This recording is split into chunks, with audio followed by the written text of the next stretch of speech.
السلام علیکم ناظرین، میں ہوں قربان بلوچ۔ سابق وزیر اعظم عمران خان اور سابق وزیر خارجہ شاہ محمود قریشی کی اگر سزا کی بات کی جائے تو سوشل میڈیا کے ٹرم میں یہ کہا جا سکتا ہے کہ ان کا مستقبل بڑھ گیا۔ سنگین سزا ملی ہے دونوں رہنماؤں کو۔ ان کو تو عدالت نے سزا دی، لیکن اسٹاک ایکسچینج کیوں بڑھ گیا؟ اس کو سزا کس نے دی؟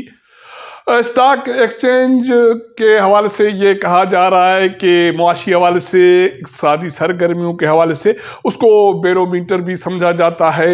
یہ کہا جا سکتا ہے کہ معیشت کا پلس ہے۔ اگر اس میں کمی آ جائے یا اس کے پوائنٹس گر جائیں تو سمجھیں کہ ملک میں سیاسی حالات درست نہیں ہیں، یا جو کچھ اگر کوئی فیصلہ ہوا تو اس کے نتائج مثبت نہیں آنے۔ اب دیکھنا یہ ہے کہ انتخابات سے پہلے تقریباً 9 روز ہیں انتخابات میں۔ یہ سزا خصوصی عدالت کی طرف سے آ گئی ہے، جس کا اعلان ہو چکا۔ سائفر کیس میں تحریک انصاف کے بانی عمران خان اور سابق وزیر خارجہ شاہ محمود قریشی کو 10 سال کی قید بامشقت کی سزا ملی ہے۔ تقریباً یہ کہا جاتا ہے کہ گواہان کی جو گواہی ہے وہ پائے تکمیل کو رات کو 12 بجے پہنچی اور دن کو 12 بجے ان کو سزا سنا دی گئی۔ بات صرف یہ نہیں ہے کہ دونوں رہنماؤں کو سزا سنا دی گئی، کیونکہ روز روشن تھا کہ دونوں رہنماؤں کو اس کیس میں سزا آنی ہے، اور میڈیا پرسن تو یہ بھی بات کر رہے تھے کہ سزا انتخابات سے پہلے آنی ہے اور سخت سزا آنی ہے۔